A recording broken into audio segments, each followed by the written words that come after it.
Assalamualaikum warahmatullahi wabarakatuh.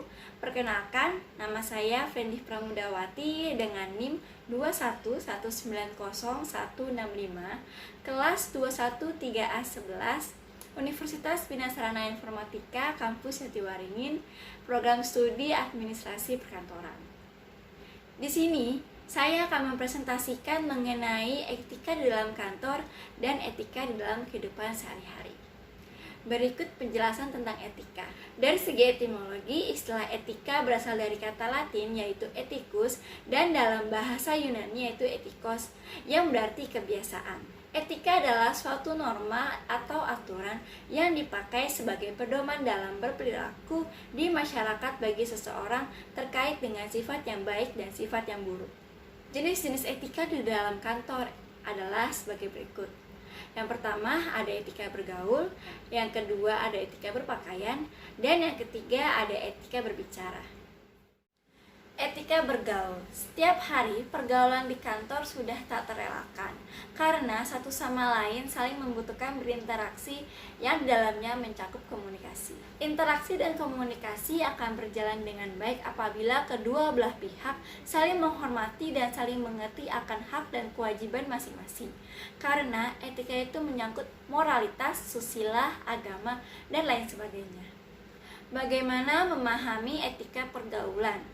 Pertama, bersikap sopan santun dan ramah. Kedua, penuh perhatian terhadap orang lain atau empati. Yang ketiga, mampu menjaga perasaan orang lain. Keempat, berusaha untuk saling membantu bila terlihat teman kerja membutuhkan bantuan. Dan yang terakhir, yang kelima, mampu mengendalikan emosi. Etika berpakaian. Setiap orang selalu menginginkan penampilan yang menarik dan ingin merasa menarik dilihat orang lain. Karena penampilan itu merupakan daya tarik setiap orang. Pakaian yang baik dan pas akan memberikan kesan anggun dan lebih profesional, dan yang perlu dilaksanakan dalam berpakaian kantor adalah disesuaikan dengan jadwal yang sudah ditentukan harinya. Misalnya menggunakan seragam, walaupun warna dan modelnya tidak sesuai, kita sebagai karyawan tetap harus menggunakannya dan tidak boleh menolak. Bagaimana cara beretika berpakaian dalam kantor? Yang pertama, menggunakan pakaian dengan ukuran yang pas dan tidak sempit. Kedua, biasakan berpakaian dengan rapih dan tidak kedodoran. Dan yang terakhir, jangan merubah model pakaian. Etika berbicara. Dalam berbicara, gunakanlah bahasa dengan ucapan yang jelas dan gampang dimengerti serta tetap menjaga batasan-batasan yang mencerminkan etika dan tidak menimbulkan pembicaraan yang asal. Ada beberapa hal-hal yang harus diperhatikan ketika berbicara dengan orang lain. Yang pertama, pada saat berbicara harus menatap lawan bicara. Kedua, pada saat berbicara, suara harus lebih jelas terdengar. Ketiga, gunakanlah bahasa yang baik dan benar. Keempat, hindari menggunakan suara yang tinggi. Kelima, aturlah pembicaraan agar gampang dimengerti. Sedangkan hal-hal yang harus dihindari ketika berbicara dengan orang lain adalah: pertama, jangan membicarakan kejelekan orang lain atau teman kerja. Kedua, pada saat berbicara, hindari pembicaraan hal yang sensitif. Ketiga, jangan memotong pembicaraan orang lain. Keempat, jangan memonopoli pembicaraan orang. Dan yang terakhir adalah hindari membicarakan diri sendiri. Menjaga hubungan dengan rekan kerja.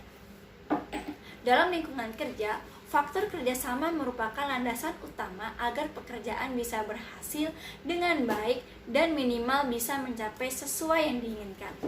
Sering kita tidak menyadari akan keberhasilan karir kita sebenarnya akibat dorongan dan peran dari rekan kerja.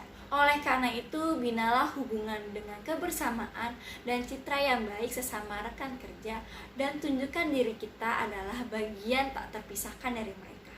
Hal yang harus diperhatikan dalam etika di kantor adalah: 1. Sosialisasi. Mengapa kita perlu bersosialisasi?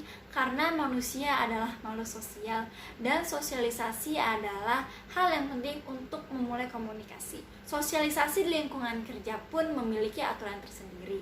Salah bersosialisasi bisa-bisa memupuk musuh dan bukan menambah pertemanan. Kedua, berbicara dengan jelas. Bangunlah komunikasi dengan arah pembicaraan yang jelas. Pembicaraan tanpa arah hanya akan membuat lawan bicara bingung. Dan yang ketiga, lepaskan ego. Bekerja dalam sebuah perusahaan apapun berarti harus siap untuk menjadi pemimpin tim. Untuk menjadi pemimpin tim yang baik, karyawan harus bisa solid, sehingga dapat menimbulkan rasa kebersamaan yang solid. Dalam kehidupan sehari-hari, etika sangatlah penting peranannya. Karena dengan adanya etika, maka dapat mengatur bagaimana manusia dapat bergaul atau bersosialisasi dengan sesamanya. Yang mendasari tumbuh kembangnya etika dalam kehidupan kita adalah agar perbuatan yang tengah kita jalankan sesuai dengan adat atau kebiasaan yang berlaku dan tidak bertentangan dengan hukum yang berlaku.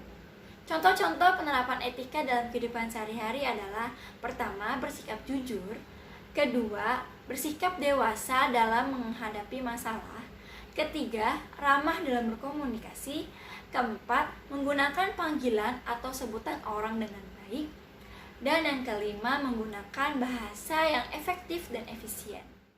Demikian penjelasan presentasi dari saya, kurang lebihnya mohon maaf. Wassalamualaikum warahmatullahi wabarakatuh.